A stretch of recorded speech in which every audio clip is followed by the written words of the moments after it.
Welcome to another episode of the Brilliant Wonders podcast. I am Josie Jensen, your host, and just so happy to freaking be here.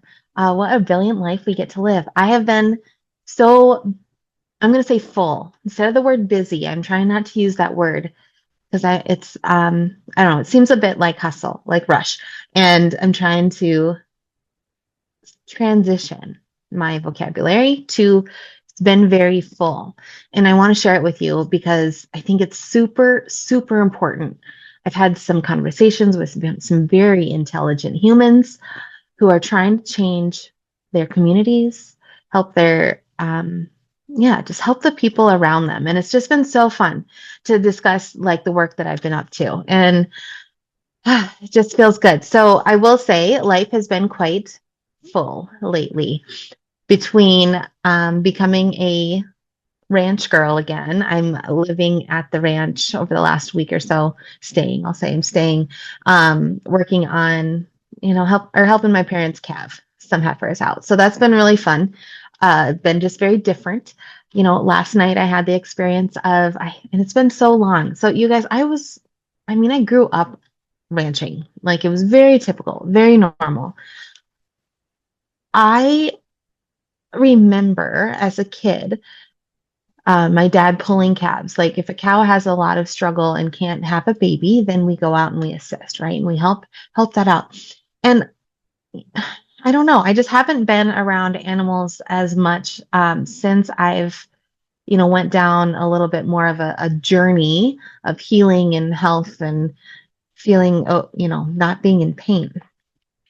And my dad pulled this calf yesterday and it needed to happen. The cow was not going to be able to have this baby. She was a big baby.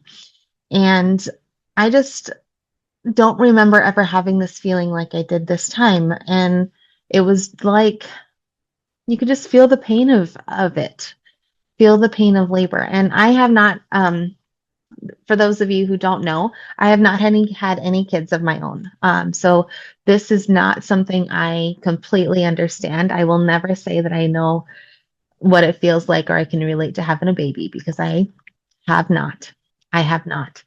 And when it comes to like going and experiencing this with a cow, it's so natural, right? Like there's so many natural things about this a cow having a baby. And typically there's no assist in it. They do a really good job at letting these cows have their babies naturally, which is not the case in our medical world, in our prenatal and pregnancy world, as humans. So it's very different in that aspect. And I don't want to go down that route too far today, because I definitely could. I've taken care of a lot of pregnant mamas. It's my thing. It was my thing majorly for a lot of years of my practice, and I learned it, but I could never say, hey, I know what you're going through. I know what's happening because I have not experienced it. And that's something that I will always be very transparent about. If I have not experienced it, I probably have not that I can't teach you how to move through something, because that process is actually quite similar to on any traumas or anything like that. But I can't say, hey, I know how you feel, because I just don't. I don't. So anyway, watching this cow having her baby, my dad coming in and helping out, assisting in the baby being born. It's a beautiful thing. I watched it and I'm just like, oh, the pain. And I don't know if you guys have noticed this, but the more work you do on yourself, the more you may realize of how much pain you've actually had, or maybe how much pain you've experienced, maybe where you didn't allow the pain to settle in, even though it was there, like we'd ignored it. It just seems that I feel more when someone's going through pain now than I did when I was younger. And there's something to do with the wisdom in that, relatability. Um, we've all experienced different kinds of pain. And most of us would never want that experience to be on anyone else, right? It's emotional pain, physical pain, um, chemical pain, like all the different kinds. And so anyway, I don't know if I could be in the room with my sister having a baby now. I was like, oh yeah, I would be the best person in there. But I was like, I don't know. And now I understand. I get it. Like my brother-in-law, my brother, both of them were like, it was hard for them to watch their wives have babies because they're in pain, and and even like doing the epidural. My sister one, I don't know, maybe they both. Anyway, the epidural time, like watching their loved one purposely be hurt, or like to get the epidural shot, they couldn't really handle it. And there's some really some genetic stuff in there with like, protection, males being very protective of their loved ones, and taking care of them, right? And there's things that they couldn't do, and that they had to watch somebody else, you know, stick a needle in your back. Like that's really what's going on. So I digress a bit, other than just saying, when like when there's relatability, when you start to have some wisdom and going on, like I just feel like I feel the world a lot more. Have you guys noticed that? I'm just curious if you've noticed that you just feel more, you relate more. The more experiences I have, the more struggles, the more failures, the more lessons, the more successes, like all those things. Like I just want to continue to experience all those so that I can relate to other people in other means, other ways. It's interesting how if I just sat under like at home, um, in my own little world, safe, protected, you know, um, had very little things to like spark me or stress me out, right? And good or bad. If I just did that, like I would know nothing. And I just can't imagine that life for me. And I don't know if you feel the same, where, or maybe you haven't learned anything. And I'm not saying learned like opened up a book and, studied the, um, I can't even think, geometry, or, not like you opened up a book and started studying something, but like even through life, like if you slow down and stop learning anything, experiencing anything, like what does start to happen to your body? What does start to happen to your mind? I think there's like spectrums of this, right? Like there's levels, and I understand that, but I do feel like there's a very key importance of being like a significance, I'll say, of being this human being and pushing the limit a bit, understanding, seeing perspective, being able to use this entire brain that we have and not just using the same pieces over and over and over again. Um, I That's expansion, right? That's expansion. That's life of purpose. I'm going to say purpose. There's a lot of things. I have life of meaning. There's a brilliant life. There's so many things of that, but using your brain, but not overthinking. And that's something that I really want to get into, is the overthinking piece. The piece where we can be on this balance beam, right? On this equilibrium path of, if I think too much and do everything based off of my thinking, there's an imbalance there.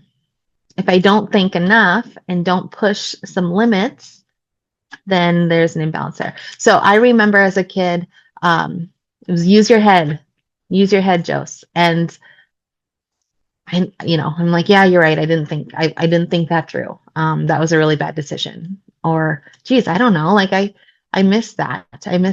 I didn't even think of that. Like it wasn't even in my vision at all. Like I completely missed that thought. Like it didn't even cross my mind.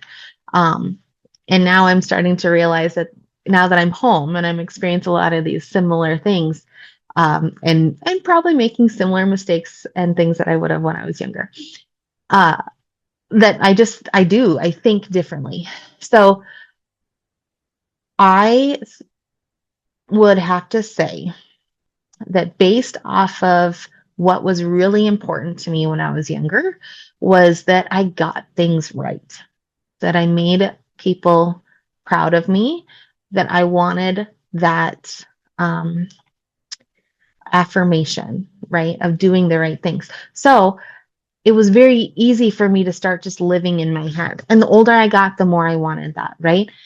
It's not my parents' fault. It's nobody's fault. I have realized that that is something that we all get to break some ugly patterns that we develop through our life. And this is one, is that it's really, really easy for me to go into my head and overthink rather than stay in the moment, be present in the moment, feel it out.